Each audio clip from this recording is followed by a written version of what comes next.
start up Yay. as per usual. We hope. We hope. Hey, we're live. Hi, good morning, everybody. Welcome to the show.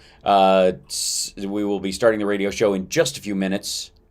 I am in just a minute, actually, 60 seconds exactly. So, I believe in an hour, our dear friend Philip will be joining us in the second hour of the show. So I will clarify that as we go along. But fingers crossed. Welcome. Settle in. I'm going to change up my screen on here so that I can see the chat and not duplicates of the video screen and just eat up all the power that my computer has by 15 different sources of video trying to play the same thing overall. Good morning, everybody. Hi. Hello. Pretty fascinating morning there, Johnny Million. Just saying. Already? Oh, boy. I mean, there's a bunch of reasons. Okay, thank you. Let's see. Everybody saying hi, Johnny Million. Excellent. Hi. Oop, let me get on there.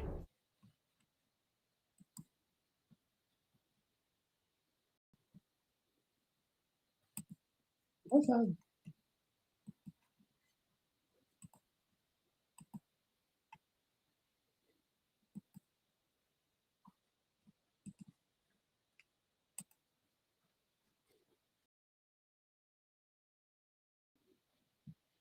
Welcome to the show, everybody. I couldn't be happier to be with you this morning. I've got a huge day ahead of me because tonight is Sexy Liberal Save Democracy Tour's final show before the elections. Oh. And before I launch the offshoot pirated version with me, John Fugelsang, and Frangela, where I drag them all over the country doing stand-up leading, for the next 2 years, trying to make sure 2024 is rock solid. That said, I don't understand this whole take your foot off the gas thing that people tend to do. Can we at least agree on one thing? That voting is never a revolutionary act. Voting is constant gardening to keep weeds from overtaking all of your foodstuffs. Do you hear me? Hear me now and listen to me later. This is super important for people to grasp because I don't know why they don't. It's surprising to me.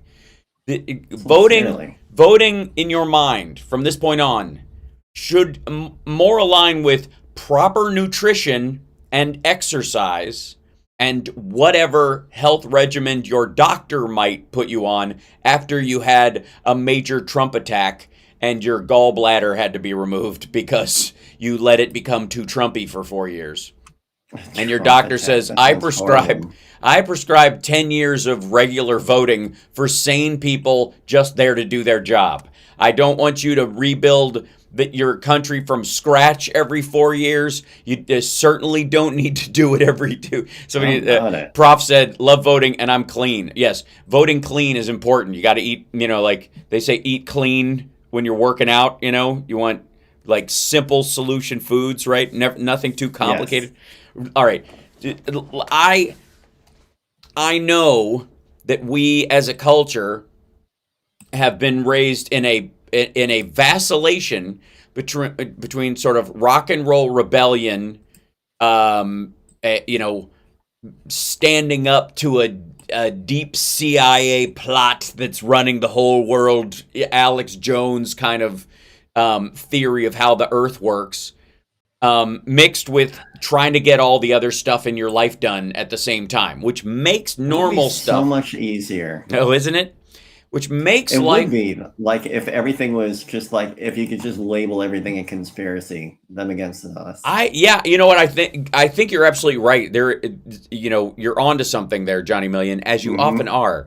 That there is a psychological benefit to it's out of my hands. The conspiracy is so big, and the craziness and the behind the scenes workings is so obviously it's corporations and the CIA and the KGB and the Illuminati and the Pentaveret are all working hand in glove, and little old me, what can I do? What can I possibly do? So maybe I'll just keep my head down and try and focus on I suppose small cultural issues that freak me out.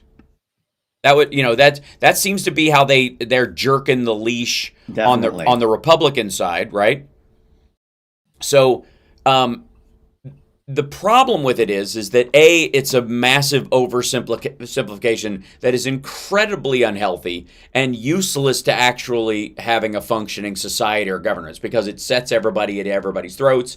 It becomes this kind of running, you're running to try and catch up with your side while running from the other side all the time. Yep. You never get a chance to take a breath and go, how would I actually solve this? If this was a problem in front of me that I was responsible for, how would I do it? Well, one of the things you would do in every situation, and I'm trying desperately to think of a time when you wouldn't, but from a regular, like, oh, the birthday cake didn't show up, and the party starts in 10 minutes and kids will be very upset, kind of a problem, to you wake up, you're in Quantum Leap, and you're the third person in the front of the line in the Donner Party marching through the snow.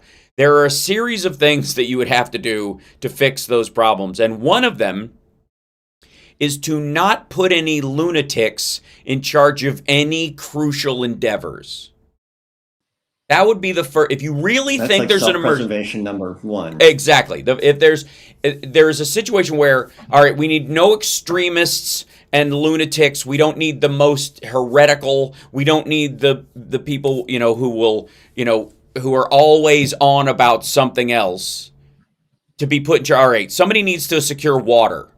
Somebody needs to secure food. Somebody needs to make sure the compass is right and we're walking in the right direction. That's what you would do if you're really in an emergency. Now, the question of whether we're in an emergency or not, or this is the natural machinations of an economy and a society in human life at this point in history, is a debate for another time. But let's just take these people at their word that this is the worst and most, oh my God, it's never been so horrible ever, right? Then you would absolutely go, all right, well, let's look back. Sit for a second. Everybody shut up and let's figure this out. Let's put the people in charge of the baseline stuff that have had the most success in the past. Don't put anybody in charge who's like, I got a new idea. What if maybe rocks do contain water? Did you ever even, question, like we've been told not to question really ruled that out. Right. Do we really trust that, the scientists? Fauci says there's no rock, there's no water in rocks, but, have you tried licking one in a long time? Come on, right? So those people. Amazing super chats and new memberships, by the way. I had one hand trapped by a cat. That happens. Oh, well, yeah. We will, how about we read those at the top of the next break and just say thank you. Wonderful. Thank you guys for the support. They disappear for me. Do they stay for you? I can find them. I think. I can scroll backwards. Yeah. And try to find them in the haze of words going through my chat. I also don't have the alert box set up in here, so I have to add that as well. But and I will. I'm basically building the show on the fly today because the piece of software was acting a fool.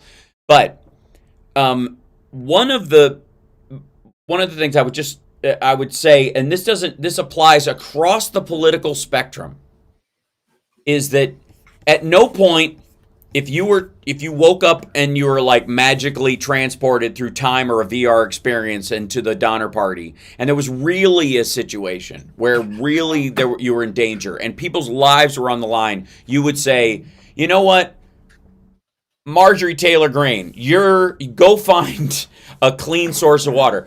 Herschel Walker, figure out which direction we're heading using either stars or the rising and setting of the sun, and make sure we're headed in the right direction. And then Kevin McCarthy, all the supplies that we have, do an inventory to make sure that we are effectively using what supplies we have, and staying within our limits. There is no situation going on, if past is prologue, that you would do that. And the reason you wouldn't do that is because it's too important and it's a crucial emergency. Right. You also, I would argue, would not turn to these people for nutritional or meditation advice. You wouldn't. Cat's about to throw up, HAL. Can we Oh go dear, break? yes, we got to take a break. Cat time. Perfect timing. I will say we got to take a break. It's the HAL Sparks radio program, Mega Worldwide. She's making the noises. As you do. All right, we'll be back right after this. I don't believe it. I think it's just using it as an excuse. I think that's his belly gurgling. We'll be back. Oh. You didn't hear it? Nope. Oh, you heard it?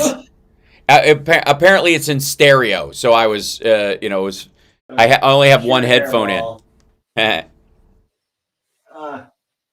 Yeah. Oh, God. It happens, and you move on. Yeah. I gotta say, I deal with it all the time. We've got 5 cats. It's amazing how you get used to it. You're just like, Seriously, yeah. Yep, you're like, I just consider myself blessed when she peeks on the hardwood and not on the shag carpet. Right. Well, that's hence the comedy bits, because the cat Comedy bit, bits. the cat vomiting bit is a big favorite amongst stand-up fans of my show. And I often get requests. Lisa, I've never seen Lisa laugh harder. Right. I get requests for that all the time. Yerkata. Yeah. That's right. Isn't that what your cat's saying? Yerkata. Yeah. Magic trick. So. By the way, Mrs. Million had a birthday yesterday. Oh, happy birthday, Mrs. Mayan. Yeah. Sorry? Mrs. Mayan or Mayan? Mian. Miss. Oh, I see. Oh, okay. Mrs. Million, my wife. Oh, I see. Oh, right on. Happy birthday. My wife. My wife, I like. That's fantastic. Yeah. And did you celebrate? Did you do something fun? We sure did. I got her a whole bunch of spicy pickles and took her out for a lovely evening on the town. 'Cause it's too much information. What's wrong about pickles? 'Cause it's too much. Too much information. He gave her the pickles. And she loved them. Spicy pickles. All right.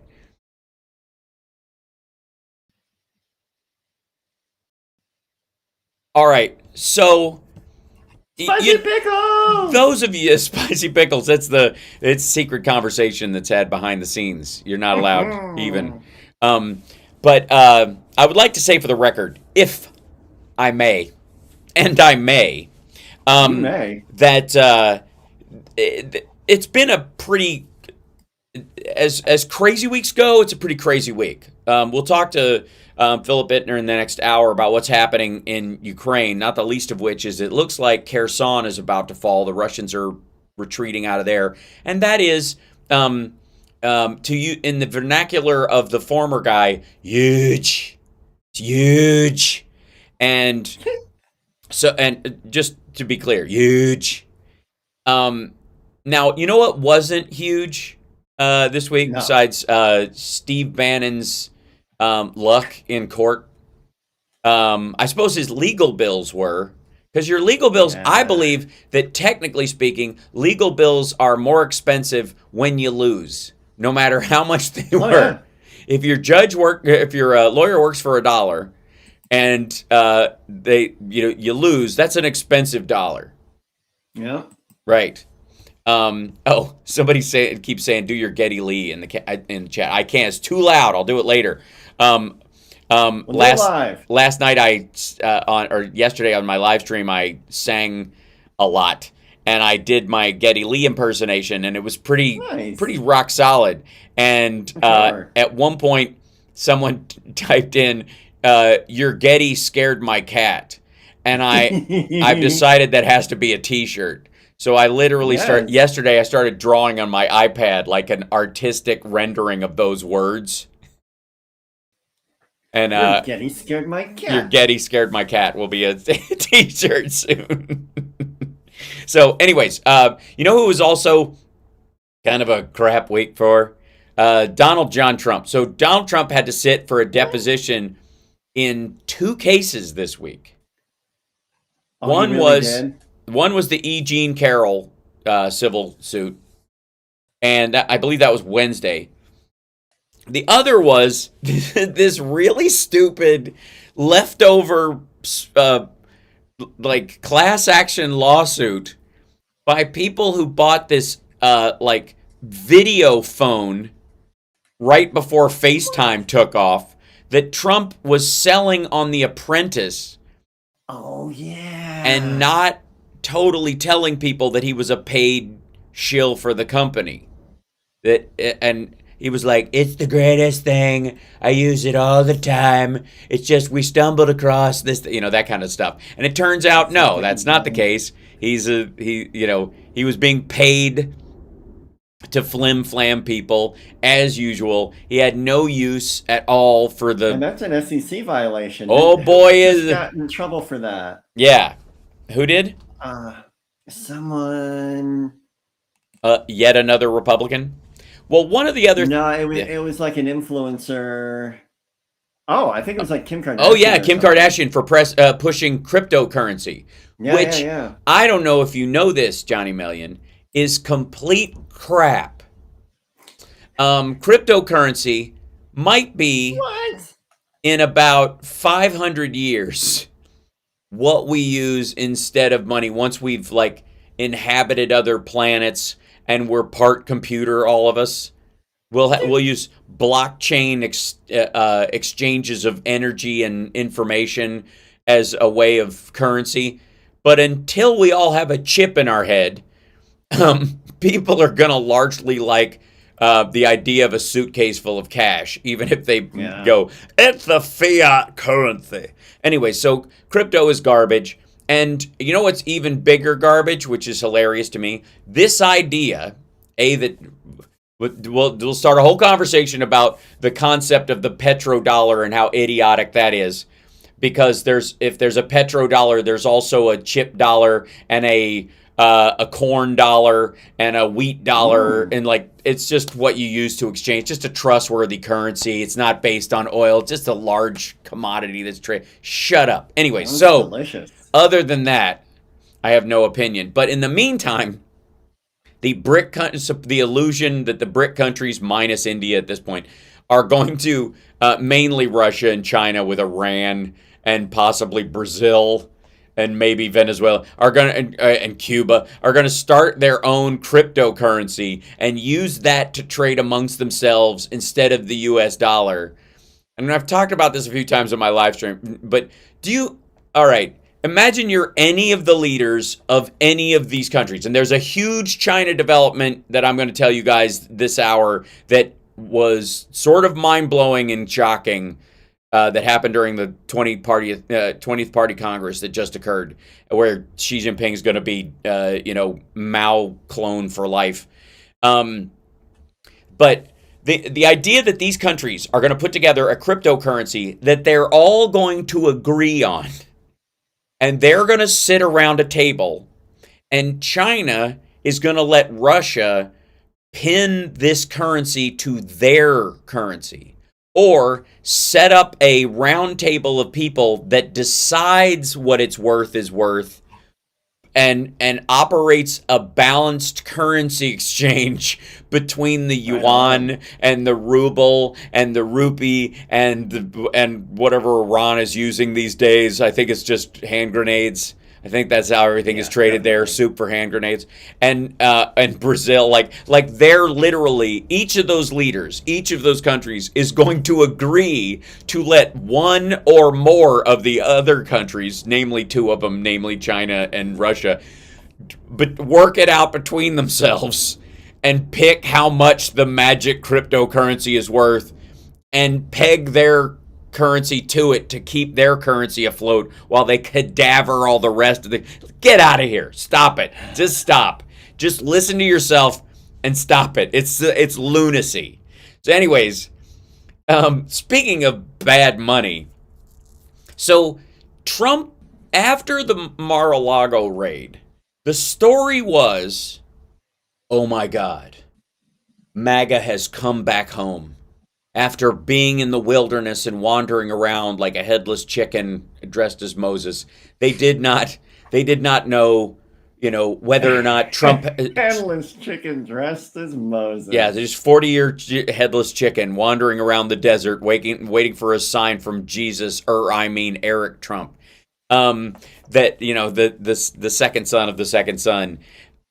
That the idea is that after the Mar-a-Lago search and seizure, we're raid in quotes, that fundraising went through the roof. People were not having it. People were they were on fire. He had his biggest rally in almost a year right after that. Oh, okay. More people came to that one. It dropped off to literally less than 5% of that amount, or like, I guess 7% of that crowd at his next rally, and then down to 3% the following week. And now they're canceling rallies. But that spike meant that people, the maggots were horrified. They were upset. This cannot stand. This aggression will not stand, man. And they showed up and they started chucking money at him, going, well, we got to back Trump. He needs money to fight this off for his legal defense fund or what have you. Well, it turns out they earned somewhere in the order of $22 million in that 1 month stretch. Wow. But they spent 20.3 raising it. Donald Trump, art of the deal, mastermind, casino bankrupting mogul who, while is laughing all the way to the bank, mainly because he knows when he gets there, he's going to lose his mind, because even Deutsche Bank is doing what they call a managed exit of Trump's accounts. They've been doing it for a couple of years now, and they're committed to it. So Trump is losing all of his Deutsche Bank accounts, and he's got to find loans to get him out of there, or they're going to just cancel his lines of credit around the loans themselves, or call them due because they don't trust his numbers. Hilarious. Probably his worst problem. I mean, all like Jan 6 subpoena, which went out this week, all E. Jean Carroll case that even, like he might have to submit DNA for that as part of discovery. Oh, wow. The problem is he'll try to give a hair sample and it'll show up as, being like he's horse synthetic. Hair. Right. It's like, this is alpaca hair. Wait a minute. We can exclude from this sexual assault an alpaca. I need people to, like the MAGA crowd, to understand this. Think about this for a second. Your hero, Donald John Trump, master businessman, mogul, and leader of the Republican Party, the figurehead of figureheads you've been waiting for, had to spend $20 million to earn $22 million. Wow. And was bragging that $22 million shows that, apropos of nothing, on an impulse of America first, freedom loving, what you have it, you guys, the MAGA crowd, started chucking money at him. Like, oh my God, I have to do this. That wasn't the case at all. Not to mention that the follow-up month, immediately after the information started to come out about what was in the raid, what they started to find, when you would think, like, this was the argument, everybody's lying, the FBI's after me, his whole story starts, right? He's selling this whole story the entire time. After that, you would think it would continue to go up. Not so much. As a matter of fact, it went down. It dropped immediately in 1 month to $5 million in a full take. Wow. In an election cycle close to the midterm, where, again, Donald Trump is the voice of the party and crucial to a myriad of elections, right? Without him, these folks won't get elected. It's an absurdity. We'll be back right after this. It's the HAL Sparks Radio program, Mega Worldwide on WCPT Radio, Chicago's Progressive Talk.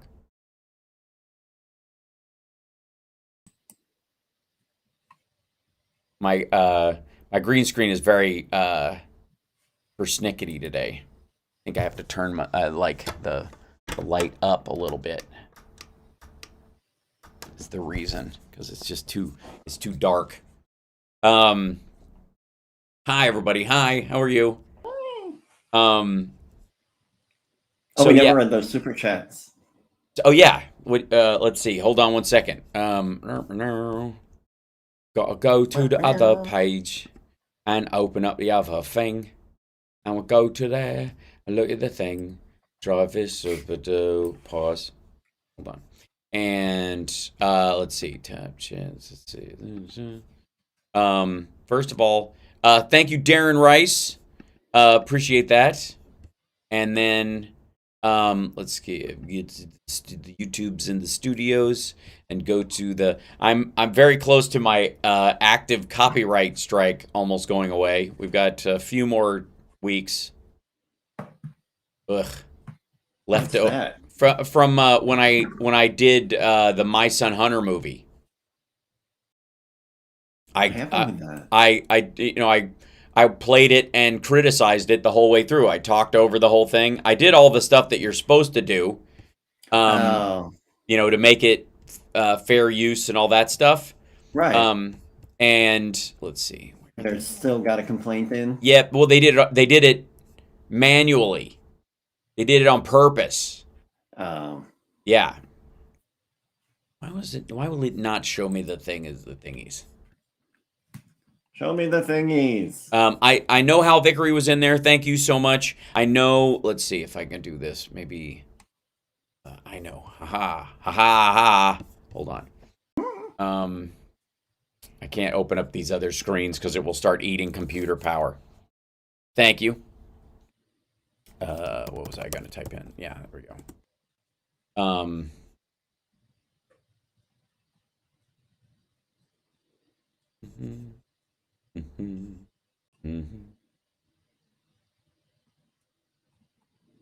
Okay, copy that. Copy. And then go over here and add something. Add browser. And then add existing. Okay.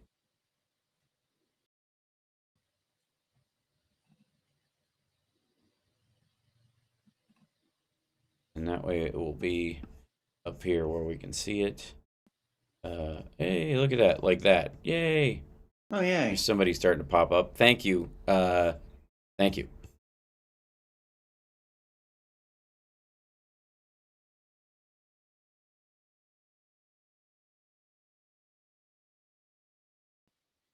So, for the record, if I, like, Johnny Million, what's the most valuable thing in a human life? What do you think? Like, if you had to... Water.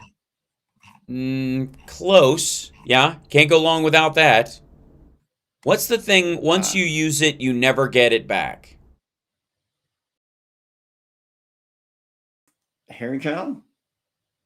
Yeah, well, I mean, it's a good point. It's really hard to get back. Anybody who's tried to reuse hair gel, it's interesting because Steve Bannon seems to be the kind of guy who tries to really good at that. reuse his hair gel from the day before. No, you got me stumped. I don't know. Taking away the moments that make up the dull day. Time. That's right, time. Once it's gone, you never get it back. And that's one of the things that I want people to remember that when they realize that Steve Bannon, in air quotes, only got 4 months. and a $6,500 fine for contempt of Congress. Now he's going to appeal. If his appeal is not worthy of a hearing, which it won't be, because the idea is based on the idea that the January 6th committee is unconstitutional, which is I mean, I don't, pardon me if I get too legalese about this. Dumb. That's a dumb argument. That's made by a dum-dum. That's somebody who, if you're a big dum-dum, you might think that. If you're a big stupid and you work for Steve Bannon and you're trying to get him to not go to jail, I welcome you trying each thing, but you're a big dum-dum. You're a big stupid person. And legally speaking, you know, I've watched a lot of Law and Order, so I've memorized a lot of the, you know, I've heard about them using that term. Yeah. That, you know, it's the noise on Law and Order is actually someone saying dum dum through a processor. Dum dum. Yeah, that's what that is. Glung glung. It's just it's the echo, and they just took the words out of it. And it's just kind of like it's like the beginning of Come Together, where he's actually singing "Shoot Me," but you can't tell what he's saying. Right? It's the same. It's the same thing. And the great thing about that joke that I just made up apropos of nothing is that now everyone who's listening to this show or watching this live stream will not be able to not think about that the next time they see Law and Order. Dum dum. And yeah, it's basically how the Law and Order party. Like if there was a Trump episode, somebody would go dum dum every time his like John Eastman's going, "Your Honor, I object." Dum dum. Yeah. So Steve Bannon, man of 5 shirts and 0 bars of soap, was found in contempt of Congress this week as he's being tip of the spear, armor-piercing shell of the first wave of the last thing of the hold the line of the military nonsense or whatever he talks about. He's been sentenced to 4 months and a $6,500 fine. Now, the $6,500 fine he'll be able to handle.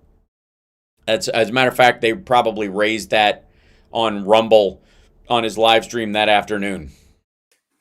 But the one thing that nobody can gift you, except through, I guess, heightened productivity, is time. Right? That's once that's done, that's done. And when you're Steve Bannon's age, 4 months matters. It's like kids before Christmas. You know, like you and I, like Christmas will be here before we know it. But to a kid, Christmas is 1,000 years away.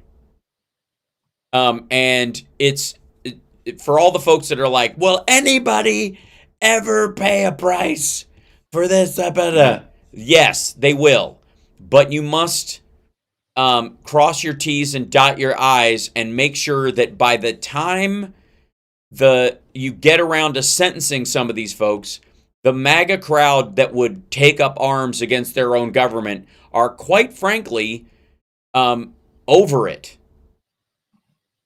That's, man, I hope that, so. Right now, that's where Trump is rapidly approaching. That's what that number tells us with his fundraising. That's what this number tells us about Steve Bannon, is that we are swiftly approaching the jump the shark moment for them. And I would argue they've already done it. But for the MAGA crowd, like for us, Trump jumped the shark in the bus and the Access Hollywood tape.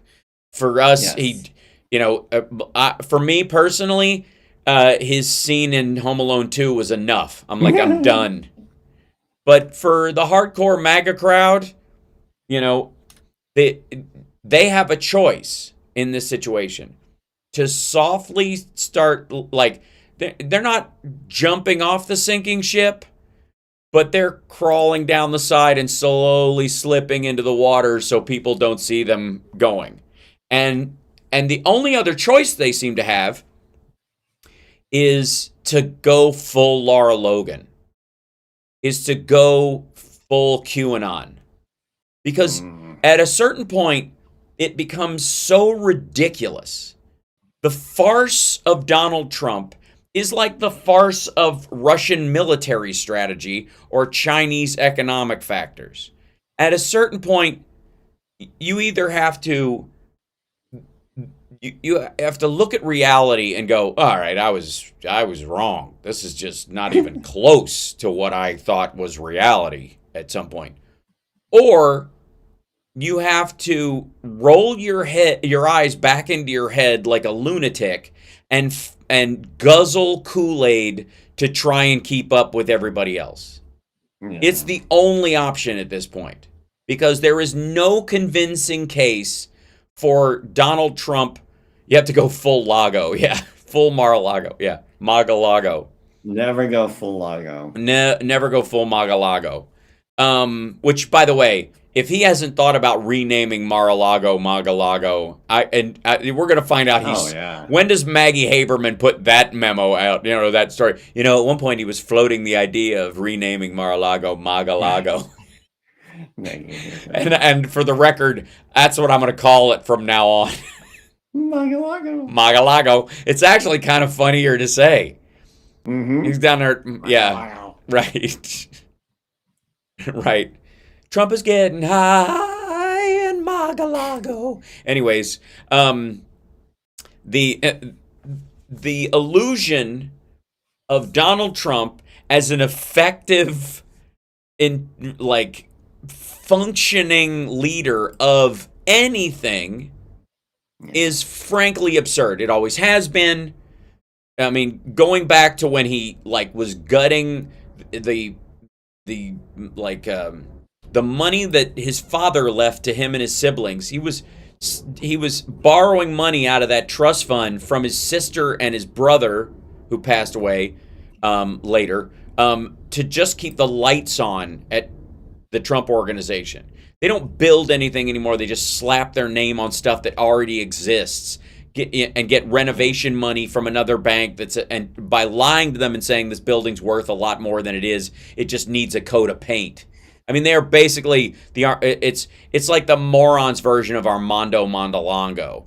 You remember the flip this house dude who was like, you could take one house and turn it into 12, which that guy, I believe, was solely responsible for the 2008 crash, because he was on for 3 years straight, flipping houses leveraged against other houses. Ruining houses. Totally. It just, with that glass backsplash. Yeah, that'll do it. We're going to put a car jack under the foundation and put a new backsplash on and sell the house for twice as much. And lawsuit. Get out of here. So Trump's storyline as a master businessman or a masterful political thinker is an absurdity. It's embarrassingly stupid to even think about that as a reality. It's just goofy. But on top of that, it aligns perfectly with it. Seemingly, all the people that he likes are exactly the same way. Anybody who Trump talks about as being top of their game, an ace in their field, super smart, keen, it's because he sees himself reflected in them. It's an ego act for him to even say it. And we now know that as scary as Vladimir Putin may have been at one point, Russian house fires to trigger the Chechen war to put him in position to become the prime minister and then eventually president and then rotate through and keep himself there forever. Whatever the machinations of that situation. And again, does it take smarts to maneuver in a situation like that and do it? Absolutely. Is it the kind of smarts that you would need to do it in a functioning country that hadn't just collapsed? No. Yeah. You're an opportunistic, thresher shark at best. It's not, you just have to be willing to be awful at the right time, which is not smart. It's just gross. And so Putin's brilliance is really just being about, oh, look, that woman left her screen door open. It would be easy to murder her. The BTK level thinking, the kind of thing that makes serial killers hard to catch because there is no rhyme or reason to what they're doing. They're just opportunistic, awful people. That's how Putin came to power. Xi Jinping came to power because he was a princeling, because his father was in the revolution with Mao, not because he was the most storied and valued person in the Pez dispenser of leaders that was coming up. And his three lines policy can almost be directly tracked. I mean, it was obviously, there's a Ponzi scheme been going on in Chinese economy for a long time, but this was the three lines policy he put in place as he's tried to turn.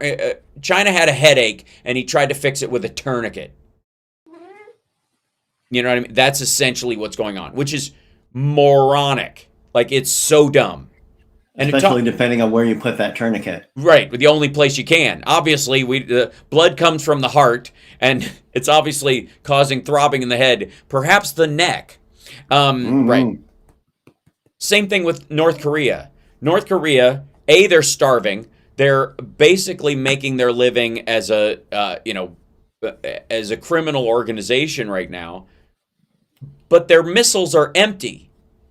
They are basically, the reason their rockets fly up and then go into the sea and just falls because they're just they're not rockets or missiles per se. They're just giant artillery.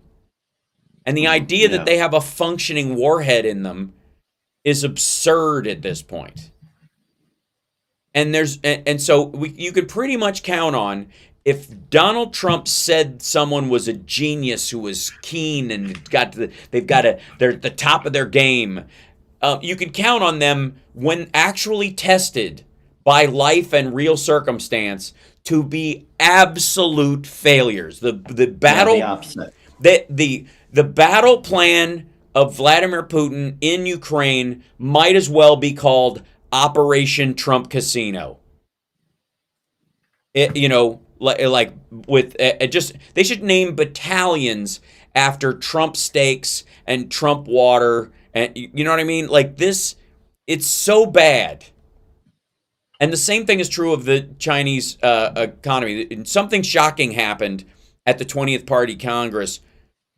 During it, there's a bunch of stuff that's been happening, but I'll tell you about it after the break. We have to take a break. We'll be back right after this. It's the HAL Sparks radio program, Mega Worldwide. If Trump says they're smart, dum-dum. We'll be back. Dum-dum.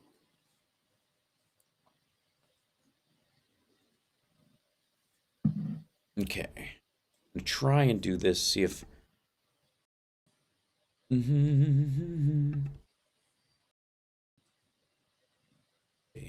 Add this. There we go. Look at that. Yeah. Pop that in there and shrink it down a little bit. Go. And this should... So Andrea mentioned that Philip Itner will be ready in, I think, 13 minutes now, and he's got the link. Cool. Excellent. And I have to make a... Hold on. Plus, whoops, hold on. Duplicate. There we go. Okay. And then I have to... and Karina, you're right. WCPT used to be on 92.5 in DeKalb. That's right. But now that's like a dance thing. And so now it's only on 8:20 a.m. Yeah, I would like to say, for the record, I approve. Of the dance? Yeah, of the dance. Johnny, you're Lord of the Dance. I am. Yes, you are. Okay. I'm shrinking that down. Lord of the River Dance. I have not seen you do that, but I trust that it's amazing. Oh yeah, my knees actually bend the other way. Yeah, I've seen. You remember that? Yeah, I do, from high school. All right, now I've got to add a thank you. Thank you. Browser source, it's got to be new. It's got to be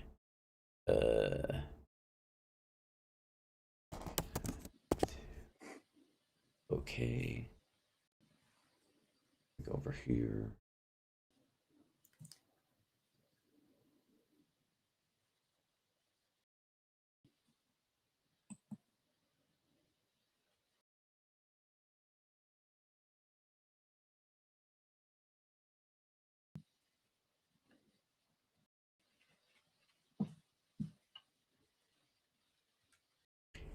Welcome back. I'm currently building a scene so that we can bring in Philip Itner at the top of the next hour, and just a lot of stuff going on over there.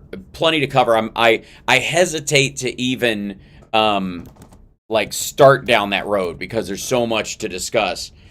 Yeah. One of there's a lot of things about the Chinese system that I've spoken about over the last few years. Having been there a lot, speaking the language, knowing a lot of people who live there, knowing a lot of people who worked there in the past. A lot has happened in that arena in the last little bit.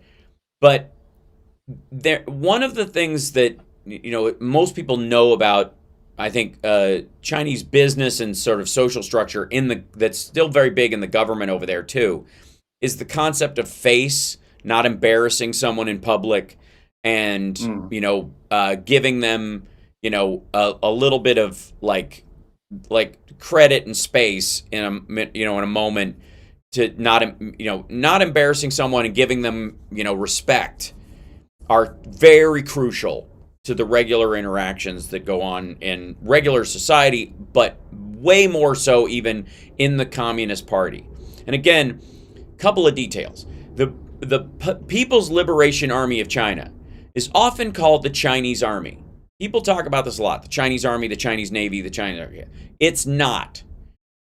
The army that you know of as the Chinese Army is the People's Liberation Army. It is the army of the Communist Party. It is not a national army. It does not fight for the Chinese people. It fights to preserve the Communist Party. So imagine if the Republicans or the Democrats or the Green Party had their own army, and when they took power, that army is now in charge of all military endeavors in the country, which I know where your brain immediately went.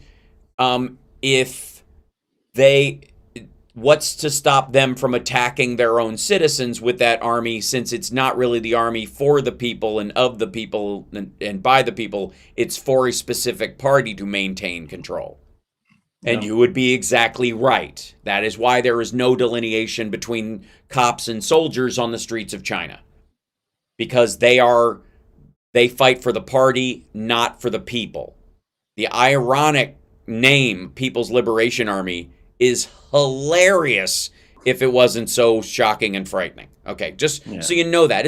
It's a crucial thing, because again, people tend to think in terms of their own societies. I think it's one of the reasons why we gave Russia as much credit as we have over the years, because we've got nukes, they've got nukes, they've got a lot of nukes, they must be as good as ours, that kind of stuff. We think in those terms. And it's just not the case. So, but in among the leaders in China, there's a lot of issues with people giving each other face and respect. And right now, Xi Jinping, who I think has the least genuine personality of any world leader in history. Like think of all the great leaders in history, both good and bad. From ask not what your country can do for you to Hagen the Flagen to like Mussolini to Barack Obama. The personality across the spectrum in terms of populism and control of a large population is crucial. Meanwhile, Xi Jinping is basically like a pat of butter running a country. He's so dull and kind of It's almost shocking that he has managed to create this kind of cult of personality around him where everybody doesn't, and it's largely due to projection. It's also largely due to the power of the seat that he holds, and the fear that if he's not saying anything, he's thinking something bad about me, and I better keep my mouth shut. So it's not really it's the personality of the Communist Party in China that has that is the Mussolini in this situation, that is the Mao Zedong in this situation, that is the Hitler in this situation, that is the Vladimir Putin or Kadyrov or whatever. So And there are other people though that have had, fairly big personalities and have run the party and, been known to have just character as human beings that people are genuinely aware of, like Hu Jintao and Jiang Zemin. Hu Jintao is, I believe he was the last leader. Yeah, he was like like those guys. Like I keep swapping their position, but Hu Jintao used to be in Xi's position, and he's old. He's 80 years old. Is 79, I think. Anyways, he was seated at the 20th Party Congress right next to Xi Jinping this whole time. And there's this idea that there's this faction of, old school, they call them the Shanghai faction. These are the business leader factions who want the country to be more open, that want more interaction with the West. They like the idea of socialism with Chinese characteristics, but what they're really looking at is managed capitalism, because that's what actually helped their people go from abject poverty to, the number 2 economy in the world. That's what caused it. The opening up caused it, not any actions by the government. Just flatly, that's where the money came from. And Hu Jintao knows this, and Jiang Zemin's people knew this, and that crowd lately has been making a bit of noise about how Xi Jinping has kind of screwed up the country. And Hu Jintao had been sitting right next to Xi Jinping as kind of this alignment of, we're carrying this forward, and this is going to be, almost like the peaceful transfer of power idea that we have.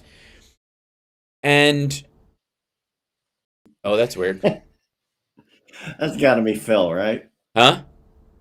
Oh, that's got to be Phil coming in. It totally is. Hold on. Yep, it is. Hold on. Oh, he's in a restaurant. That's fun. Hold on. I'm going to mute him for a second until I bring him in. That's fun. Because he's in, yeah. Hold on. Yeah, he's in a restaurant. Look at that. Yeah, that's awesome.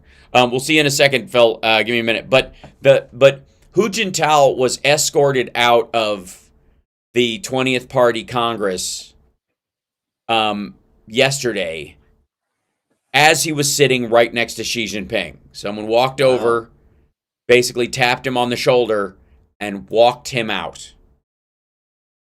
Unless he was having a heart attack at the time, he had one after.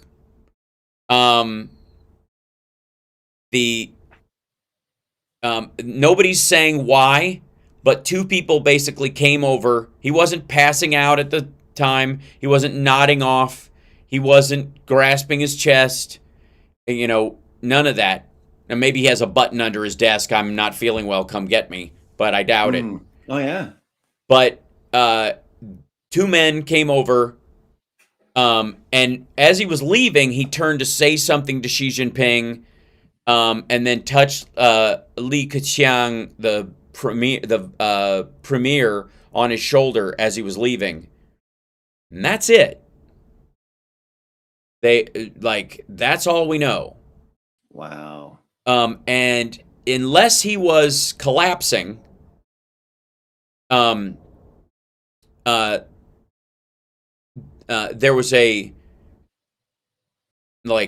some people were either trying to get up to talk to him, or there was it was a little bit of a bustle around it as he started getting near the edge of the stage. But they just walked him out. Now again, he's old and frail and what have you, but he wasn't passing out at the table. And his standing as one of the people who was about opening up the country cannot be overlooked in this situation, as they are about to install, because Hu Jintao and all these other guys served their 2 terms, and that was it. They did what their party constitution says, which is 2 terms and you're done. Xi is rewriting that and putting himself in for a 3rd term, therefore a forever term. And Hu Jintao would be one of the people who would object, technically speaking.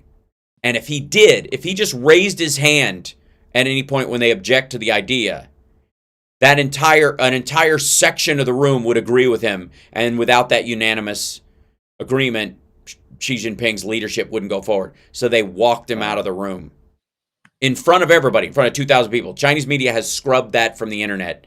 Wow. in China. We'll be back right after this. Philip Itner's joining us from Party City, apparently in Ukraine. Right. I hope he's wearing a scream mask. Oh dear God! Don't give me any ideas. All right, we'll be back. It's the HAL Sparks Radio program, Mega Worldwide, live streaming at infotainmentwars.com.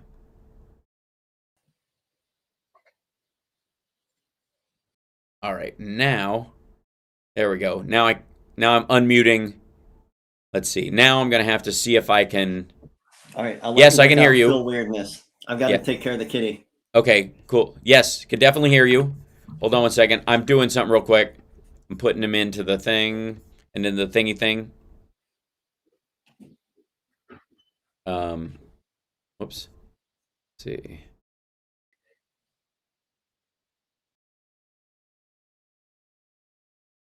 Okay, there we go. And it should. I'm hearing him, but you guys can't hear him yet. Let's see. Let's see. And then we'll transition to this. Hey, look at that. And take that out of studio mode so I can see you. And then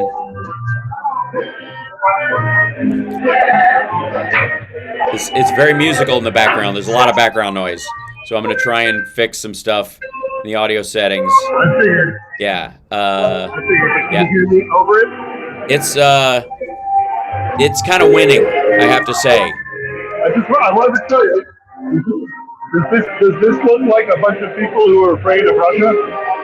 Yeah, right. Good point. Я спрашиваю. Это такое люди, которые боятся России? Да, вот обычный день, да? Вы говорите по-английски, да? This is Chicago. Chicago, Kiev. This is Kiev. This is Chicago. All the people are here. Friday night, normal Friday night. No Friday night. No, обычный ночь. Да, обычный пятницу ночь, да? Суббота. Вы боитесь, что русские бомбы или дроны? Сегодняшним днем мы не знаем, что будет завтра. Если сегодня их возможно закончить, подожди, тогда. Да, потому что мы не знаем, что будет завтра. Да, отлично. Дякую вас. Передай большой привет Chicago. Слава Украине. Слава Украине. Very cool. Very cool. Yes, so Philip, we can't hear you, but the music is winning, is all. And it'll be choppy as he probably in a bomb shelter.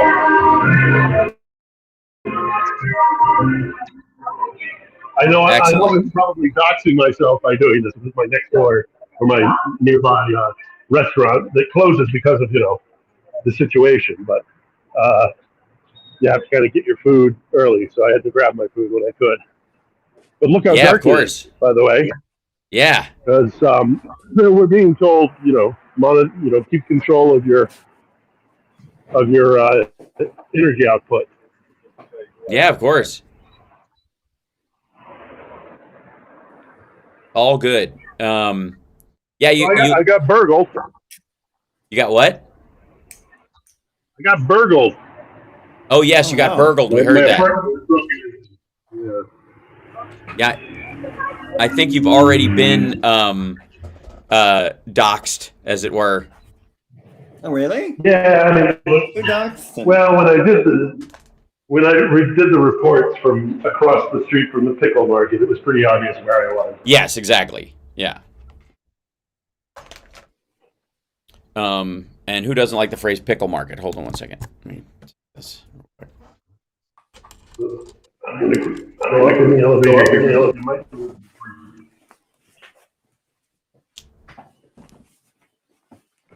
Okay, we're good. Okay. Now he's in the elevator. There you go. We're going for the full ride. This is great. This is how I live. On the elevator. Looking angry. Well, let us know if we can help in any way, too. I will. Yeah. It broke in overnight while I was sleeping. and stole my wallet and a tablet. Thank you. No, we're good. No.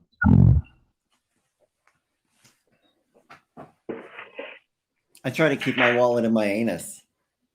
Try.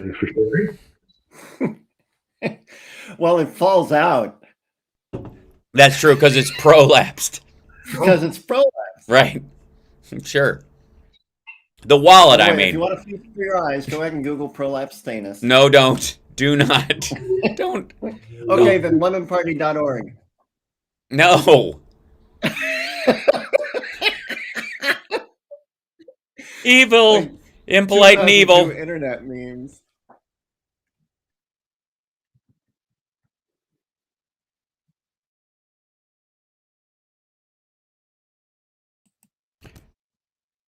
Well, ladies and gentlemen, here he is. Our dear friend Philip Itner is with us, and he's joining us live from Ukraine, where he is safe and sound after being burgled. You know, and by the way, I mean, he was on camera bragging about the cool gifts he brought us back from there. I do have, Johnny has his shirt. I have my shirt. Yeah. His well-known penchant for getting pickles. I'd burgle you too, my friend. I'm just saying. Yeah. So we're glad you're okay, though. That's the important thing. Everybody follow Philip Itner yeah. There you go. Yeah, I don't think it's indicative of anything. I just think it was a target of opportunity. Mm-hmm. I do think that people are starting to realize that winter is going to be difficult. Right. So there's the opportunity. Whoops. Little choppy. We'll be all right. Oh, lost him for a second. So yes, energy consumption is a thing over there, kids.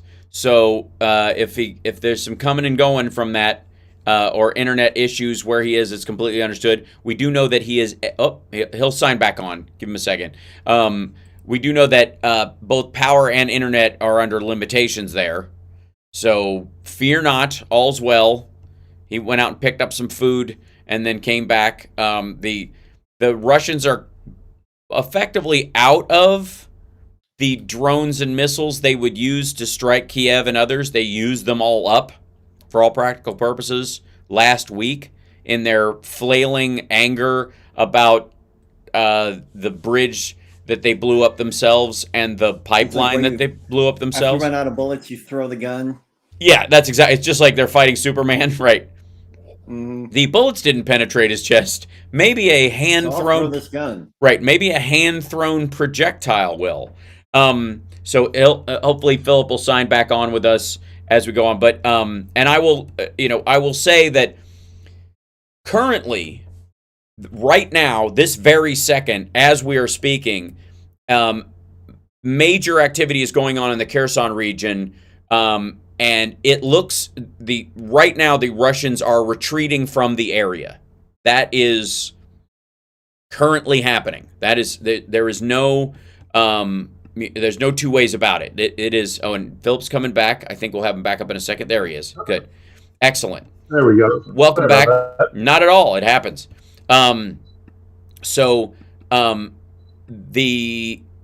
The important thing is that you're all right and that you're with us again, and that's a good thing. Really? And I was just, yes, it is, Johnny. Okay. All right. Okay. Fine. All right. Fine.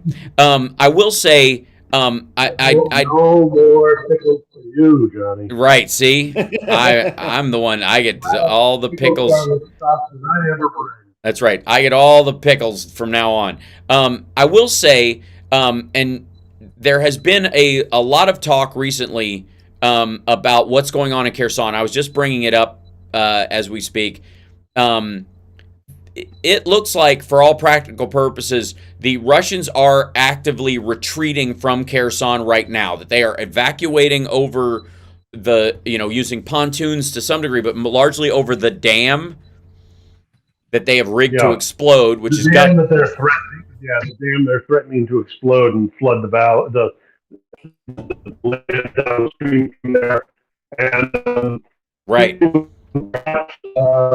argue with the choice of words of evacuating or abducting, because the Ukrainians are claiming that in essence what they're doing is ethnic cleansing, and that they are grabbing all of these ethnic Russians from Ukraine, or just Ukrainians in general, and forcing them to move to Russia. I mean, there are estimates that not just in Kherson, not just during this immediate period, but over the course of the war, there are some estimates that over 1 million people have been forcibly extradited, many of them children, to Russia.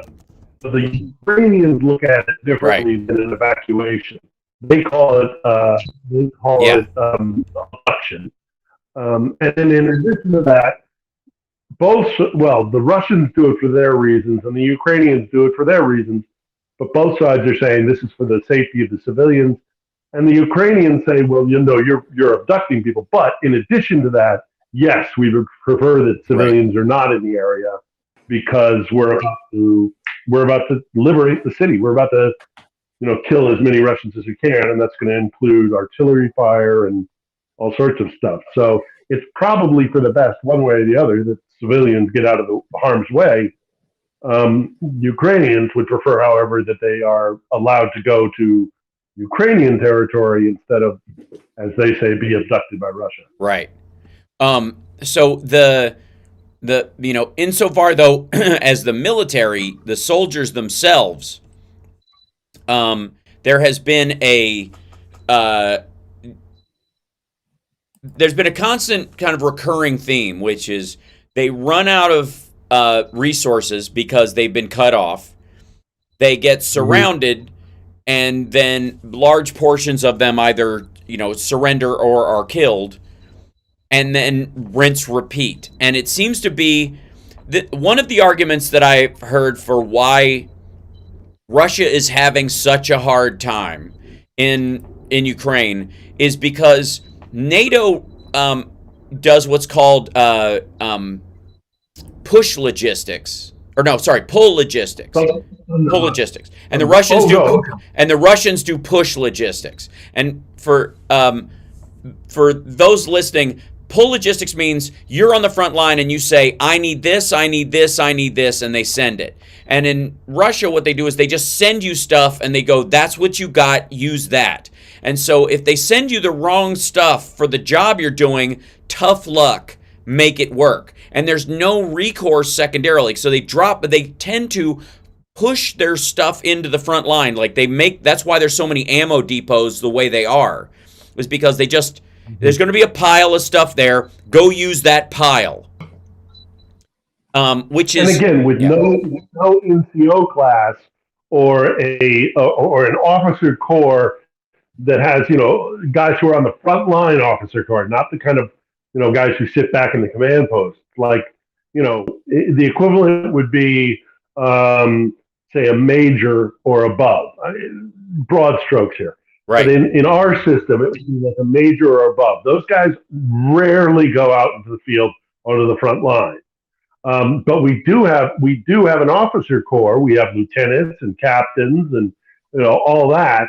Mm-hmm. And even you could argue majors and lieutenant colonels who may be at a forward operating base, right? But they're not the guys on the very, very front line. Whereas in Russia, you only have the guys in the headquarters far, far, far away from the fighting, and then you have everybody else. So the problem with that is with no NCO and no functioning, frontline officer corps, who isn't the guy that's going to send a message back saying we need specifically this, we need specifically that, and is going to be listened to? Mm-hmm. I mean, if some private were to call up a combat operation base in a NATO structured system and said, we need X, they'd be like, private, you need to tell your sergeant, who needs to tell your captain, right, who will tell the major, and we will get you what you need. But that's not your role. In Russia, they don't have anybody who's kind of like consolidating what the guys on the front line are saying. creating a single line of communication. So it is absolutely like a bunch of guys sitting back at a base as a staging area and saying, you know what I think they need? I think they need this, and that's what we're going to give them, and they'll make do. And clearly, that system, when it runs up against the NATO system, is not effective. Right. So currently, the state of Russia, as we know it in terms of what they're saying, is that right now inflation in Russia is 13.7%. And that's their like highly public data. That's what they're saying it is, which is terrible. So it's obviously worse because they have no reason to tell the truth. There was a study done by The Economist about a week ago, I want to say, where they tracked using satellite activity. So they would look at satellite stuff to see lights that were on, factories that were running 24 hours a day, energy output, and all these kind of things. And they based it against the stated GDP of a country. So they looked at all the lights that were on in the United States, all the factory stuff that was on, and they made an estimation of how much activity that would produce monetarily, and it matched almost identically with America's output. Same thing with Germany, same thing with UK, good or bad. You can tell by the activity in the country and the number that they say that they're telling the truth, that it matches up. Russia and China both exaggerated their economic output, their GDP, by 140%. The activity that's actually going on in the country using satellite imagery, and they can tell not just which lights are on in what neighborhood, but like the volume of output at factories, literally if you were building a certain thing or you're refining nickel or aluminum, you would need a certain amount of energy for a certain amount of volume. You can tell, like with thermal imaging, what they're doing. It's incredible. This is commercially available satellites that can tell this stuff. And Russia and China are both lying about their economic situation by at least 140%. and that's it, and that's with their inflation being almost double ours.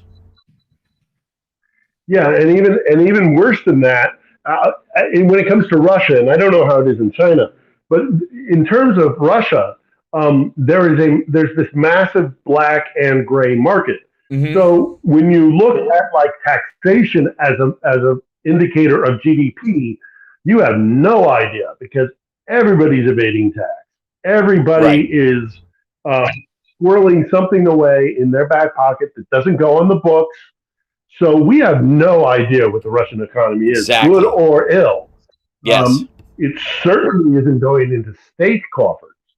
That's something we can say with assurance, is that most likely the money that is flowing through the Russian economy, looking at state numbers, is not an good indication, because not only are they not going to include it in their own GDP, but they don't have proper taxation numbers because nobody's paying taxes properly.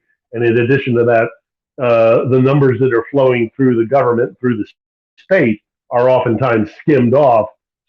So again, reliable measure of how they're doing. So you know, it's and a system like that is doomed to failure. It doesn't work. Right. You can't have a functioning kleptocracy. It cannot for long. Exactly. It is starving itself. Let's take a break. We went over the break anyways, but let's take a break. And when we come back, I do want to discuss sort of how long they can continue to do this. Like, how long can Russia hold its breath underwater in this self-inflicted tough guy exercise that they're involved in? It's weird. It makes no logical sense, and yet it seems mainly because maybe it's ego. We'll be back.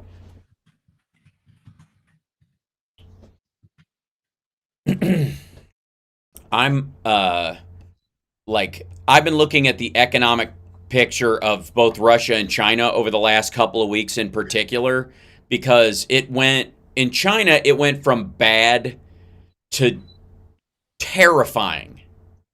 Like, they don't have there was an idea at one point 6 months ago probably that China had enough grain stores for 2 years, that they were storing enough grain to last them 2 years, and that the reason they were doing this was because they were going to attack Taiwan and they were going to need enough food to live out the sanctions that the West would put on them, and there's nothing that that anybody could do about it. Those grain stores are either being eaten right now or are rotten. It's not even about like they can survive 2 years of sanctions. On the Russian side of the equation, they did none of that. Yes. Absolutely none of that, because they had deluded themselves into believing that this was going to be a 3-week war, and that they would seize all the grain silos. They would get everything from. So even if they did get sanctioned, they would be in control of Ukrainian territory and benefit from that. And then also be able to blackmail, extort the rest of the world and say, hey, if you want this Ukrainian grain, which we now control, you have to be nice to us and forget that we broke international law and invaded a sovereign nation. And it didn't go that way for them. And they didn't prepare for it. They had no idea that this was going to be the outcome of the war, for a variety of reasons we've talked about many times in the past, but fundamentally because they just were delusional. Because they thought it was going to... Yeah, thank you. I think they thought it was going to be Chechnya 2.0, or at very least Georgia 2.0. Or even Georgia, yeah. Probably close to Georgia. I want to talk about Lara Logan, by the way. Yeah, oh my God. I really want to talk about her. If we can squeeze some time in.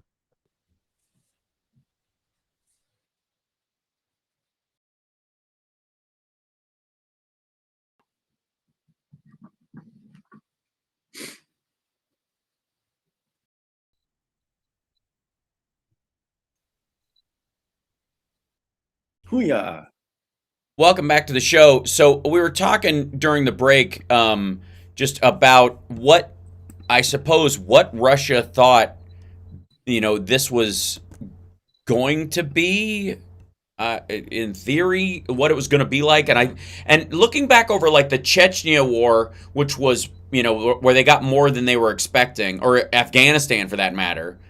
They didn't seem to learn the lesson that Ukraine is a functioning country and that they would, it's going to take more work than these areas. And they seemed to think it was going to go like Georgia, which lasted 6 days. And then they've just ever since been just pushing the border they created a little further and a little further until it was putting in puppet Quislings and all the rest of it. In Georgia, that's what they tried to do it here as well. They've been more successful in Georgia, but they tried to do it. And one of the criticisms that they level against and that anti-Ukrainians who spout Russian talking points will point to is the fact that one of the things Zelensky did was he outlawed political parties here that were clearly proxies for Russia. Sock puppets, And the Ukrainians said, you know what, if you were operating in good faith, we would let you operate as a party, but you are not operating in good faith. Right. And so we are banning your party. And of course, now everybody who says, oh, Ukrainians are Nazis, kind of point to this, and it's not fair to do that, because if we had somebody in our country saying, openly, oh, I think I want the North Koreans to own California. Right. And we're saying that makes the most sense. How do you think forcibly through, kind of manipulation and nefarious maneuvers and all the rest of it, they were somehow able to get some guy into Congress. I mean, we have a different system, but ultimately they'd be like, well, who are you serving and why are you in the House of Representatives? Why are you? And we've had guys like that before. Yes. What was the guy from California? A couple of years ago, we finally got rid of him. And he was openly pro-Putin. He was openly getting money from Kremlin. Right. Tulsi Gabbard is another example. Exactly. Tulsi is an example of it. It's like, well, you're not operating with good faith. You're operating in the interest of a foreign power and an adversarial one. So why should we let you be part of our legislature? Well, And it's that's what what Zelensky and Ukraine we do have a system similar to what Zelensky has available to him. We just use the FARA rules about that. And so over time, Right. it's done on an individual basis because free speech would project, if somebody wanted to start the Give Alaska Back to Russia party, they could, our system allows you to have that. You can't outlaw that. But if somebody was being paid specifically by Russia, or they'd been bought a house or a car or whatever to be part of that influence campaign, they've got to announce that, because that's considered a certain political activity where finances are involved, and therefore you got to say. There is no system in place. Right. And Clinton got in trouble, rightfully so. Yeah. So and that system, the FARA system, quite frankly, is one of the most crucial aspects going forward that will protect this country from exactly that kind of sock puppeting, because people are going to have to announce that, especially if they are involved in a 501c3. I mean, there's going to be a bunch of YouTubers and the like, but the minute they start a political party or start a political action committee of their own, they have to disclose that kind of stuff, which is why you'll see the Tulsi Gabbards of the world. In Ukraine in the past, somebody like that would have been in a prosecutor's office or something. But in the United States, they're relegated to a podcast. That's why she launched a podcast. And that's why she can't run for office, because she would have to admit to where the money was coming from. That's my theory. And that's a good thing. FARA, wouldn't be surprised. Yeah, FARA is incredibly important as a for our security as a country. And it will become increasingly so, as this kind of soft power manipulation is one of the last vestiges of control that China, Russia, maybe even, I can't see the Iranian regime doing any of this manipulation, having it work, but there could be the Iranian oil and gas industry as a faux front for that group, doing those kind of things. That could be possible. So you wanted to mention Lara Logan, because she got kicked off of Newsmax this week for going full QAnon, and you had worked with her before, and Wow. Yeah, I mean, if we have, if it's it's a little bit off. Okay, so aside from my expertise in Russia, fair to Midland expertise in kind of the Middle East, because I've worked so much in these parts of the world as a journalist. I also worked for many years inside the higher levels of broadcast media. So I worked for CNN, I worked for Sky News in Britain, I did PBS, I did, you name it, Al Jazeera, ABC, NBC. But I worked for CBS from roughly 1994 until 2010. And from 2001 until 2010, I worked very much hand in glove with Lara. I was one of Lara's producers in Afghanistan primarily. In Iraq primarily, but also Afghanistan and other places. And I got to know Lara pretty well. And so I am not terribly surprised by this. Mm-hmm. I think Lara, you have to understand that Lara's not the only one who's like this, but she was a pronounced example of this. Right. That she defines herself as what she is in the public eye. Mm-hmm. She, for her sense of self-worth, staying in front of the camera is a very important, almost intrinsic part of her sense of self-worth, sense of identity. And so she clearly has gleamed on to the idea of this Christian nationalist movement that's happening within the right. And I don't know if she believes half the stuff she said on Newsmax that got her booted. I don't know if she has convinced herself, because I saw her be self-delusional many times for her own benefit. She convinces herself of this stuff. But ultimately, at the end of the day, Lara is desperate to be in front of television, because that's how she defines herself and how she puts value on who she is, which is very sad. but she has always been like that. She was like that before what happened to her in Egypt. She was before that, before she got, she was like that before she got fired from 60 Minutes. She has always been like that. And unfortunately, that serves the lords and masters at these corporate entities because they want people with massive egos, because that's good television. It fits with their kind of their style of management to have somebody who has got this massive ego, Right. and then you kind of have to serve her ego if you're working with her. And sadly, I don't think she's changed at all. And so to see her dissent is not unexpected for me, but it is still nevertheless very sad. I mean, one of the things people haven't talked about during that Newsmax interview with Bowling, they talked about a lot of stuff. People have talked about a lot. Hold on. Save it through the break, though, because we got to take a break. We're right at the half hour. So hold that over, because I want to hear this, and I want you to be able to get into it a little bit. This is, we're with Philip Itner. He's live in Kiev right now. Or is he? I'm going to try to keep your location as secret as possible from this point on. And Johnny Million, of course, is on cat duty and question duty in the chat room. If you want to ask a question, Johnny Million will field those also coming up after the break. We'll be back right after this. It's the HAL Sparks radio program, Mega Worldwide on WCPT Radio, Chicago's Progressive Talk. Sexy Liberal is live tonight. Tickets available because it's a pay-per-view. You can live stream it. Go to sexyliberal.com.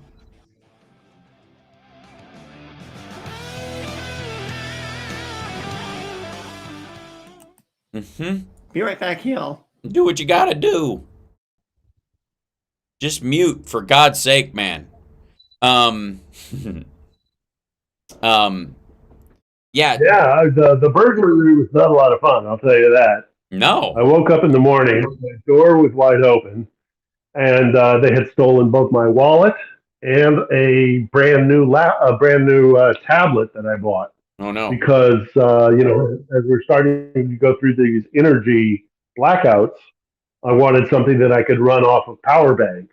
Right. And so I bought a bunch of power banks, and I bought a little tablet that I could turn into a makeshift computer with a keyboard. Mm-hmm. And somebody overnight, while I was sleeping in the next room, broke into my place and stole them both. And there were, stole a lot of money, stole all my credit cards, all my bank cards, which of course I immediately blocked. Mm-hmm. But how I'm going to get a replacement for those, I have no idea. But thankfully, I've been able to live off of like Google Pay and stuff using my phone, wirelessly with contacts. Well, I'm not in dire straits or anything. It's just a massive inconvenience. Sure. Does FedEx and those kind of things work there currently in Kiev? They'll FedEx domestically overnight. The bank will. Yeah. But they will not do it internationally. Mm-hmm. So what I need to do is I need to send it FedEx overnight to somebody in the States, who will then FedEx it to here, and it probably will take the better part of a week. Yeah. But the bank will not FedEx internationally. So that's how it's all going to happen. Yeah, of course. But it's fine. I have some money that I had squirreled away as an emergency, because you always do when you're in a situation like this. It's not how I wanted to use them. Because they're dollars. Yeah. And getting dollars here is becoming increasingly difficult. But you got to do what you got to do. So. Yes. But it's just frustrating. It's a pain in the ass. Mm-hmm. Sorry to hear it, man. Yeah, it sucks. Yeah. But again, thank you. More importantly, you're safe, and that was the key thing. Yeah. Okay, and then take it to the live stream. There we go. Does Philip have an account we can donate to? Do you have a? I know I'm only on 1 day a week. I get it. I would have to jump on GarageBand and start sawing something together. This is the HAL Sparks Show. Wow. And a guitar note, and then progressive and all. Yeah, it's gonna be good. Hey Hal, did you mean something like this? This is the HAL Sparks Show. Wow. And a guitar note, and then progressive and all. Yeah, it's gonna be good. The HAL Sparks radio program, Mega Worldwide. Yeah, it's going to be good. We're live with Philip Itner. He's in Kiev. We're going to be asking, answering questions from the chat room in just a minute. But you were saying before we went to the break that there was someone akin other people in the world of the of media people who seem to be spotlight seekers more than news gatherers or what have you. Yes. Yeah. And the management of those news organizations foster that because they want people to be fearful of losing their space, their vaunted space on television, right? Because they define themselves that way, and also just it feeds to this kind of aggressive, narcissistic, kind of look at me, I got to be on TV sort of thing, and they foster that because it's to their benefit. But it is not good for news gathering, and fall from that, as we're seeing with Lara, is pretty ugly to watch. Right. But I wanted to mention one last thing about this kind of situation with Lara. I mean, I could talk a lot about it, but there's one last thing I wanted to point out, is that, and something nobody is talking about, if you look at the interview with Bolling, how do I put this discreetly and politely? There's a certain part of her anatomy that is rather pronounced on purpose in that interview. Yes. That's not a mistake. That is absolutely not a mistake. Right. That is part of her identity. I used to see her use her sexuality repeatedly in Iraq. To try and get, a benefit, to try and get, and, you use the tools, and people will say, if that's an arrow in your quiver, who are you to say no? Fine, all well and good, but it's so thirsty. It's so desperate. Right. And so I'm sorry to see Lara. I mean, I didn't have a great time working with her because she's very difficult and her ego is enormous, and she's just it's all about get on TV, look at me, right? As opposed to doing the news. And when the spotlight was taken away from her, she has gone down a spiral of desperation, becoming increasingly desperate to get on TV. So she will spout the beliefs, whether she believes them or not, that will appear to a conservative religious audience. And then she will also wear a wonder bra. I mean, it's not about the news. It's about it's a very it is. Interestingly enough, and I've talked about Eric Bolling. He's the guy who has John Paul McIsaac, the laptop dude, on there. This dude has been in the process of servicing this storyline for quite some time, and Eric Bolling is one of these folks that has I don't know if it's work done or just too much makeup over bourbon bloat. It's hard to tell sometimes. Oh, but makeup and bourbon bloat. He looks like he's made out of marzipan at this point. It's very strange, and he tends to he operate. Too sounds delicious. Boiling marzipan. But the essence though is that it's a very visually oriented man having very visually oriented things on his show, and it makes a lot of sense. And the Newsmax is where people start to fall through the cracks. If you want to watch the downward spiral of someone as far as relevance goes, it starts with being on Newsmax. You can be there on your way up, but if you've been on CNN or you've been on 60 Minutes or you've been on something like that, and now you're on Newsmax, it's actually worse than being on a rando podcast. Because the illusion of genuine news that they try to create is part of the failure itself. Whereas, if you're on a podcast, who cares? And at that point, you get to a place on Newsmax. At that point, that you're using all the trappings of bigger, more prestigious media, but you're just kind of exacerbating it, and you're, it's for ladies, it's the short skirts and the push-up bras and the massive plastic surgery, and I guess for men there's an equivalence as well. But I find with like the Bolling, Well, or the kind of like, what we see Tucker and Bowling doing of this kind of like faux alpha male Right. persona that they put. Yeah, that they that's put exactly through, it. I mean, it's a caricature of the characteristics that they're trying to monetize, and it's exactly what branding is. Right. It's like the illusion that not everybody likes maybe everybody doesn't deserve a break today, but McDonald's isn't going to tell you otherwise because they want you to come in. And there's an element to that with this alpha male. In the immortal words of Perry Farrell, now the news is just another show. Yeah, right. Yeah, it's an excellent point and an excellent person to quote in that regard. So a couple of elements that I want to discuss. And like, we have questions, Johnny Million. Do you have you grabbed some yet? Yeah, I've got one where they were asking if we can get a Starlink for Phil. Oh, right. The Elon Musk Starlink, right? Yeah. I think had a question. Starlink Are is the Russians trying to probably run needed out the more rainy season there until the ground freezes and they can move artillery? Sorry, run that by me again because he was talking over that.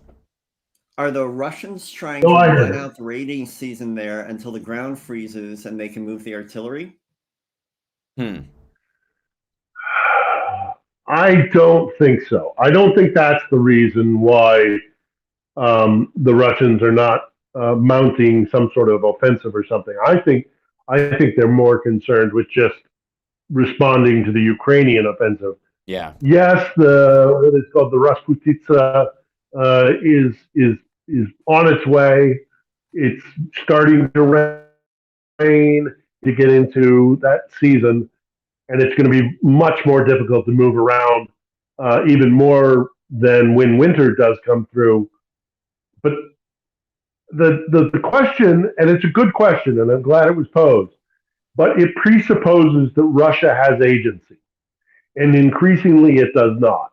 Mm-hmm. Increasingly, Russia is responding to what the Ukrainians do, not driving the war. They're dancing to Ukraine's tune, whereas for most of this war, in many ways, the Ukrainians were having to respond to Russian action. Mm-hmm. That now has switched. So, would they like to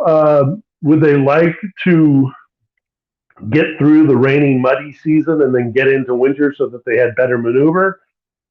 I mean, that would be, yes, absolutely. You have to also keep in mind that their artillery is depleted massively. Right. Their ammunition stores, they're not the ones in control. Mm-hmm. Ukrainians are the ones in control. Right. And unless something really significant, unexpected happens, I don't think that's going to change anytime soon. And we'll see how it goes. We'll see how much territory changes hands in the next 2-ish months, two and a half months. And then when it really does freeze over, we'll see what that is. Because, it's good for vehicles. It's bad for infantry. Yeah. Winter is terrible for infantry. Especially if you don't have enough stuff. If you don't have supplies. Yeah. And even with the best supplies, I mean, unless you are specifically trained Arctic troops, which is a very specific set of skills and training, infantry doesn't do well in the heavy temperatures, sub-zero temperatures that we're going to get in Ukraine. You can be as well equipped as possible, but that level of cold depletes an infantryman significantly. And again, it's great for moving armor around. It's really bad for digging foxholes, right, as our boys who fought in the Battle of the Bulge in World War II learned pretty brutally. It's hard to dig in when it's permafrost. So this is going to be a tough season. Both fall and winter are going to be very difficult seasons. But to paraphrase I think the Deputy Defense Minister of Ukraine, this war should be over by spring or summer. Right. And I need to jump in because Buddha and the Eagle just donated money directly to Phil. That's awesome. How? We will. They wanted to send 500, but they were only allowed to send $250.75. That's very generous. Thanks so much. We'll forward that to you. Oh, man, yeah, there it is. There you go. Thanks. Well, hey, guys, that is so sweet of you. And I know you're all concerned. And I get these, notices of concern when I disappear for a little while while I'm traveling or something. Or if I tweeted out when I got burgled, look, nobody worry. It's an inconvenience or anything. I'm okay. I'm okay. You're very, very sweet. And I appreciate all the support. And I won't say no to the support. Mm-hmm. I'm not one who's above taking gifts of support and all the rest of it. Thank you so much. Cool. Don't over concern yourself with me. I'm going to be fine. It's just a pain in the posterior. Yeah. But no donations over $175 at a time, please. Mm-hmm. Let's not get crazy. All right. Yeah. So I will forward that. I'll forward that to you, Phil. Yeah. Boy, I'm touched. Yeah. I mean, we got a good crowd of people here, by the way. That's right. It's the HAL Sparks radio program, Mega Worldwide on WCPT Radio. We got to take a break. We'll come back right after this with more of your questions and more of your love and support for Phil as well. So, and Johnny Million and his cat. And me and Sexy Liberal tonight.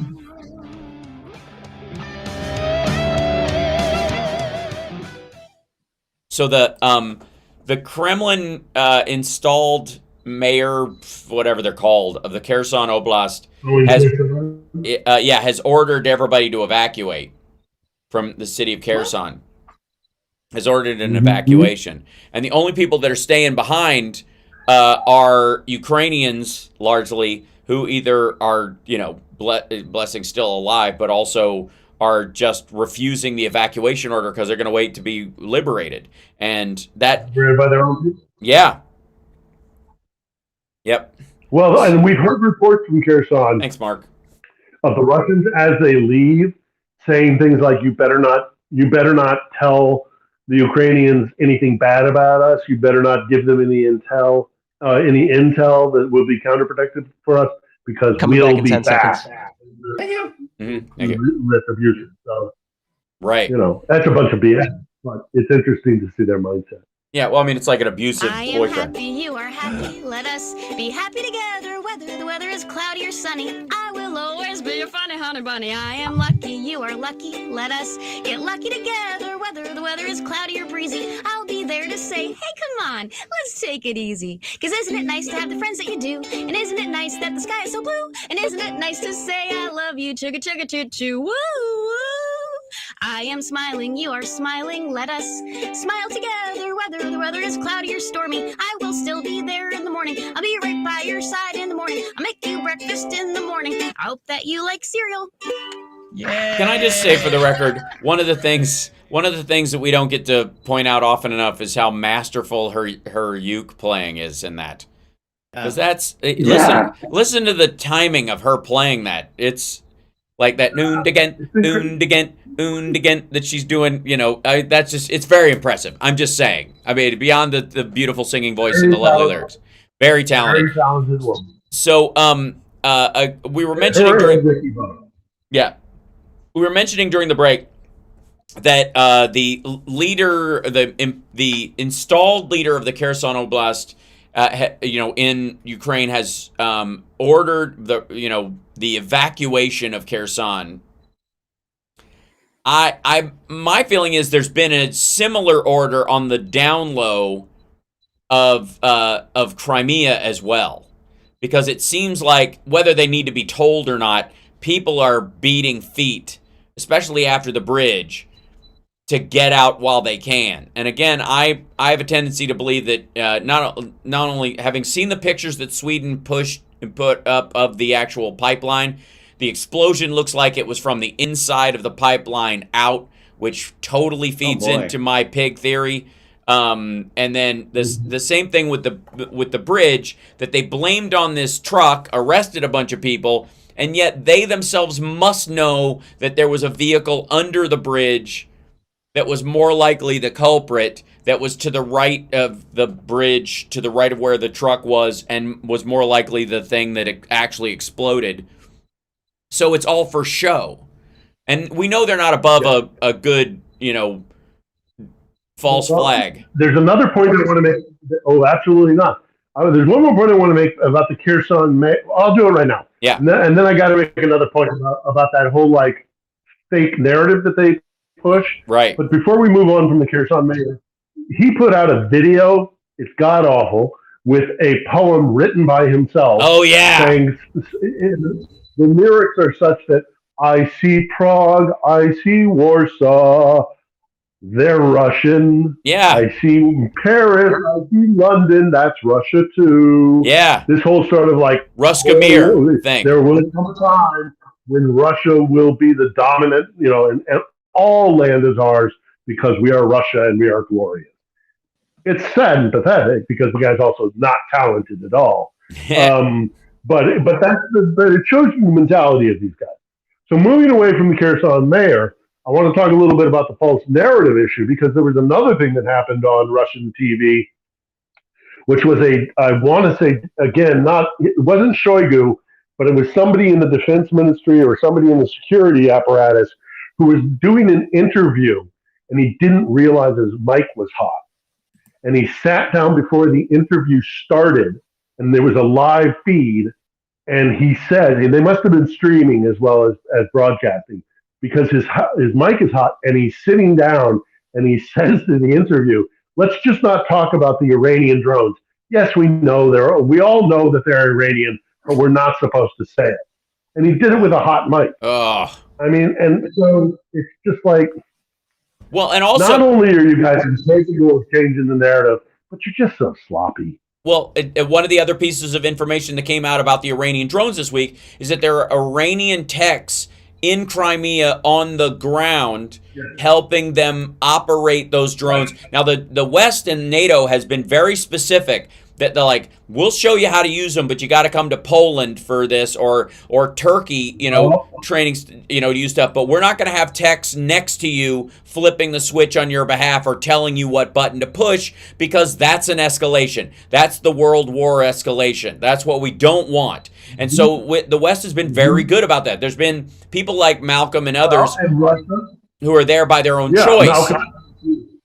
But me. Right. I'm not a fighter, but those of us who came here heretofore that we know about, I'm not going to live in a rose-tinted world, but I would not be terribly surprised that there are active military here working as liaison officers, or I even kind of ran into it in Lviv in the very, very beginning of things, but they're not out there like trainers are, right? Which Moscow operators repeatedly said, or operators. If you send that, it will be a red line for us.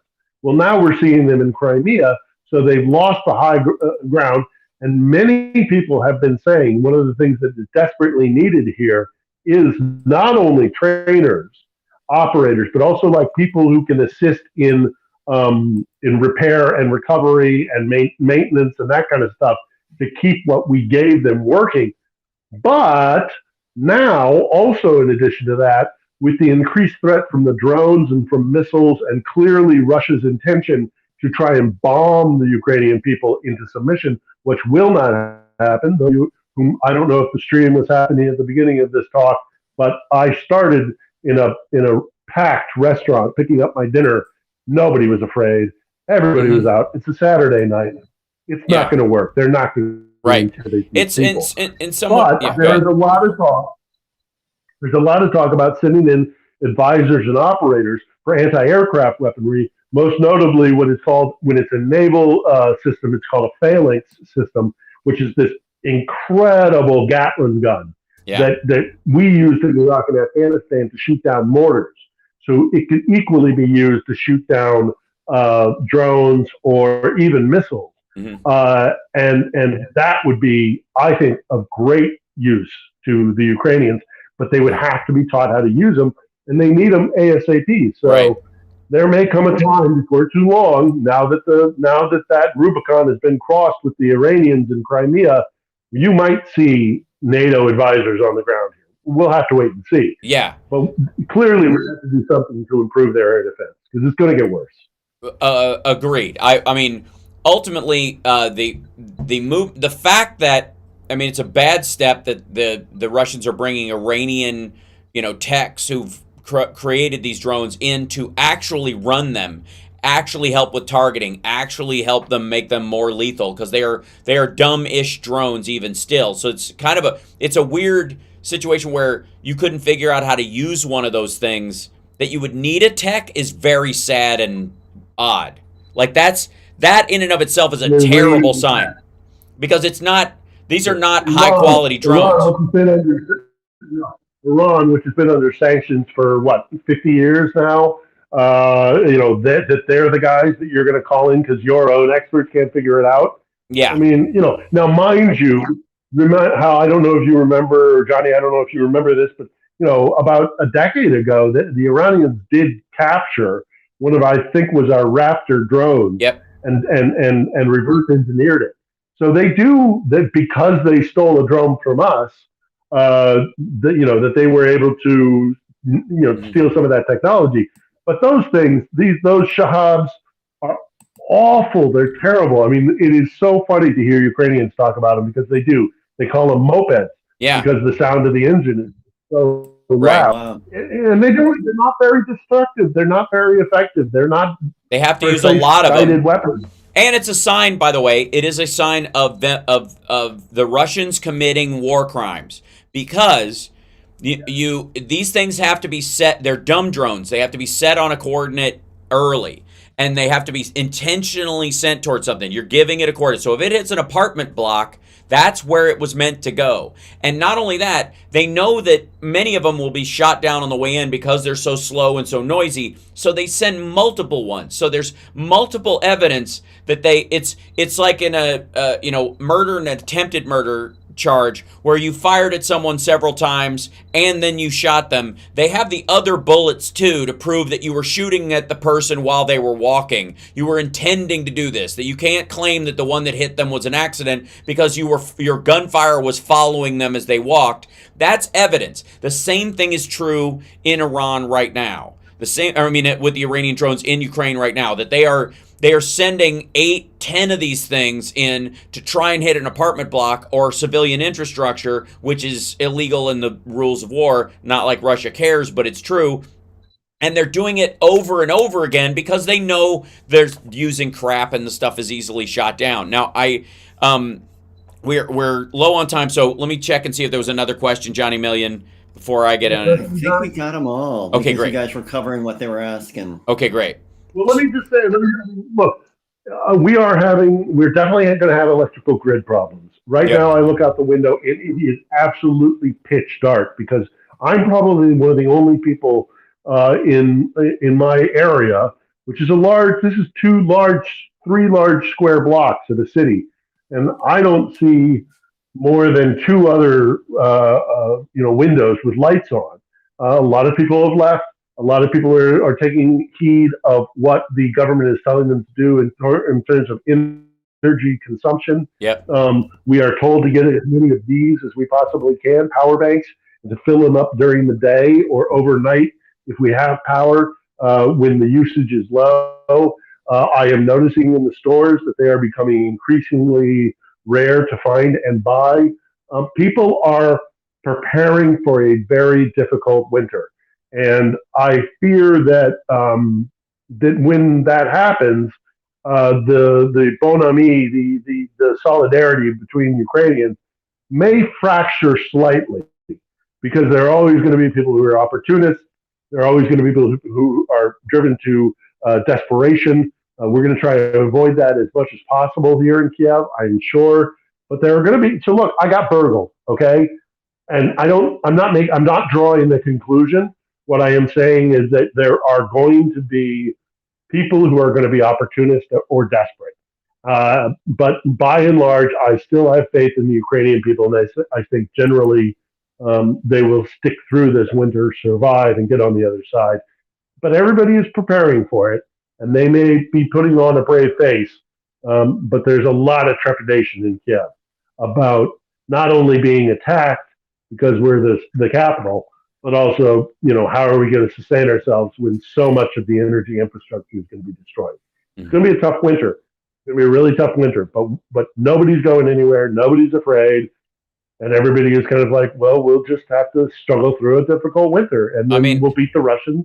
The entirety of the structure of the country existed before, gas heating in homes for centuries. So, again, even as tough as those kind of things are, there's recourse now in modern society that just simply did not exist back then. And people will make it. They will. That said, we're out of time, but I'm going to throw this out on our way out the door as a thought. Iranian and China-related documents were found amongst the stuff that Trump had at Mar-a-Lago. It is no surprise that there's a lot of linkages between what Russia and Iran are doing, and the fact that he tried to abscond with some stuff around this. The timing is very telling, and the chances that he'll be indicted around this stuff is going up by the day. Thank you so much, Philip Itner. Thank you, Johnny Million. Thank you, Buddha Eagle. On Wednesday? Yeah. Help? Yes. Okay, done. Thanks, everyone. All right. And thank you for your love and support. Yeah, thanks so much, guys. We'll see you guys next week. Take care of yourself and take care of somebody else. And thank you, Chicago. We'll see you guys soon.